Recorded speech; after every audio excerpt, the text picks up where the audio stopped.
नमस्कार मित्रांनो, स्वागत आहे तुमचं गडाख पटेल ॲग्रो फार्म या यूट्यूब चॅनलमध्ये. तर मित्रांनो, ज्या शेतकऱ्यांनी फार्मर आय डीसाठी रजिस्ट्रेशन केलेले आहे 1 महिन्यापूर्वी म्हणा किंवा या काही दिवसामध्ये, तर त्यांना एक मोबाईलवरती एक मेसेज आलेला असेल की आपले फार्मर आय डी रजिस्ट्रेशन झालेले आहे सक्सेसफुल, असा मेसेज तुम्हाला आला असेल. Congratulation, we are delighted to inform you that your farmer enrollment application has been successfully approved. Your new farmer ID is आणि असा पुढे एक नंबर असेल. तर मित्रांनो, तुम्ही जे फार्मर आय डीचं रजिस्ट्रेशन केलं होतं ते तलाठी यांना रिक्वेस्ट पडत असते त्या ॲप्लिकेशनची. मग तलाठी ते ॲप्लिकेशन चेक करून तुमचा खाते नंबर म्हणा किंवा तुमचे आधार कार्ड हे एकाच व्यक्तीचं आहे का हे चेक करून पुढं ॲप्रूव्ह करीत असतं. मग असे ॲप्रूव्ह झालेले जे ॲप्लिकेशन आहेत त्यांना ते मेसेज आलेले आहेत, त्यांचं फार्मर आय डी क्रिएट झालेलं आहे. तर आपण हे लॉग इन करून बघू की आपले फार्मर आय डीचं म्हणजे डिटेल्स कशी शो होती त्यामध्ये. वेबसाईटवरती जाऊन चेक करूया. तर इथं लॉग इन केल्यानंतर आधार नंबर विचारतं आहे. आधार नंबर तुम्ही टाकून द्यायचा आहे. आता हे बघा, इथं farmer registration is already done आणि आपला जो अर्ज आहे तो इथं ॲप्रूव्ह झाल्याचं दाखवतं आहे. आता इथं शो फार्मर डिटेल्सवरती जर क्लिक केलं तुम्ही तर इथं तुमचा फार्मर आय डी दाखवेल, त्यानंतर फार्मर एनरोलमेंट आय डी पण इथं दाखवेल. आता ज्याप्रमाणे आपल्याला एक गव्हर्नमेंटने आधार नंबर दिलेला आहे, UID नंबर म्हणजे युनिक आयडेंटिफिकेशन नंबर जो दिलेला आहे, प्रत्येक नागरिकाचा हा वेगवेगळा असतो. तसंच जे शेतकरी आहेत ज्यांच्या नावावर शेती आहे त्यांना पण गव्हर्नमेंट एक युनिक नंबर देत आहे. म्हणजे प्रत्येक शेतकरी तो नंबर घेऊन आपली शेतीची डिटेल्स इथून पुढं शो करू शकतो आणि त्या शेतकऱ्याच्या नावावर पूर्ण महाराष्ट्रामध्ये म्हणा किंवा पूर्ण जिथं पण त्याचे क्षेत्र आहे ते त्या एका आय डीवरती शो होणार आहे इथून पुढं. अशी एक गव्हर्नमेंटची सुविधा आहे असं म्हणता येईल.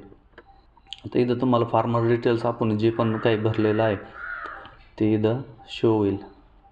आता काही फार्मरांचं असं म्हणणं आहे की सुरुवातीला जेव्हा फार्मर आय डी चालू झाले होते त्यावेळेस फक्त एकच क्षेत्र आम्ही जोडले गेलं आहे, दुसऱ्या गावातील क्षेत्र दिलेलं नाही आहे. तर त्यासाठी वेबसाईटवरती एडिट करण्याचा ऑप्शन पण सुरू होईल लवकरच. कारण असे बरेच शेतकरी आहेत त्यांनी एकाच गावातील सुरुवातीला क्षेत्र दिलं आहे, पण नंतर कळलं की सगळे क्षेत्र त्यामध्ये ॲड करायचे होते.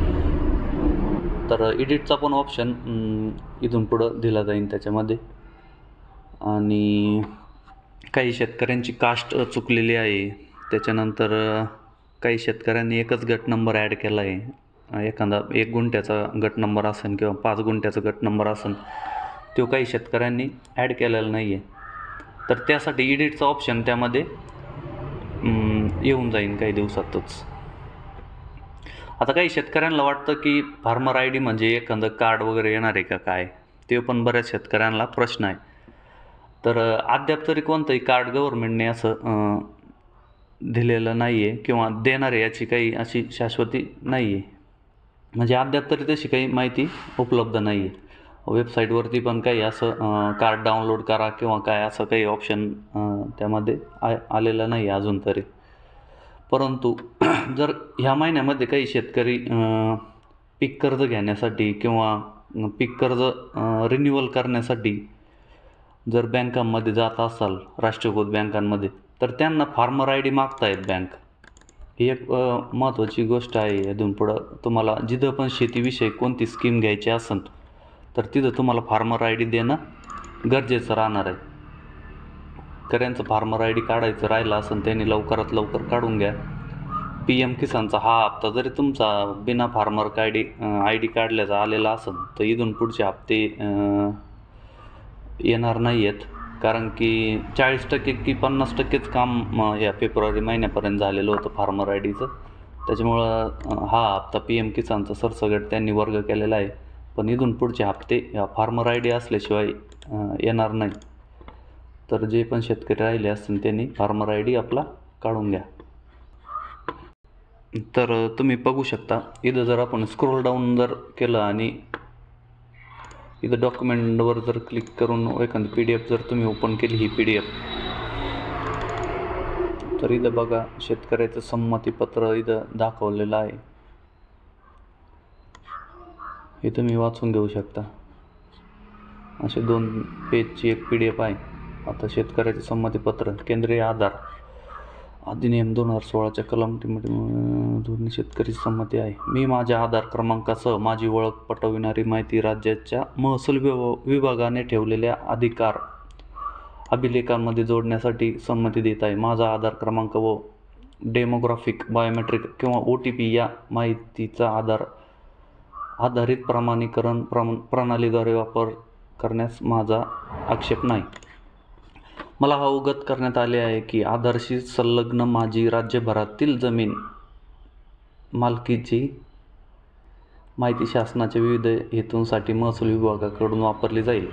माझ्या आधारशी संबंधित संमती आणि करण्याचा उद्देश मला स्थानिक भाषेत समजावून सांगितला गेला आहे. महसूल विभागाने मला सूचित केले आहे की माझ्या आधारची माहिती वर नमूद केल्याशिवाय इतर कोणत्याही कारणासाठी वापरली जाणार नाही. मला ज्ञात आहे की आधारित प्रमाणीकरणासाठी प्रदान केलेल्या माझ्या वैयक्तिक ओळख माहितीची पूर्ण सुरक्षितता आणि गोपनीयता सुनिश्चित केली जाईल. तर अशा प्रकारे शेतकऱ्याचे सहमतीपत्र म्हणजे तुम्ही OTP देऊन हे सहमतीपत्र दिलेले आहे गव्हर्नमेंटला की माझ्या नावावर किती जमीन आहे काय आहे ते तुम्ही त्याला बघू शकता किंवा त्याची माहिती तुम्ही वापरू शकता. धन्यवाद. तर एवढंच होतं व्हिडिओमध्ये. कार्ड वगैरे काही तसं भेटणार की नाही अजून काही माहिती नाही आहे. धन्यवाद व्हिडिओ पाहिल्याबद्दल. आणि व्हिडिओ आवडत असतील आपल्या चॅनलवरती तर नक्की लाईक करा आणि चॅनलला सबस्क्राईब करा. धन्यवाद.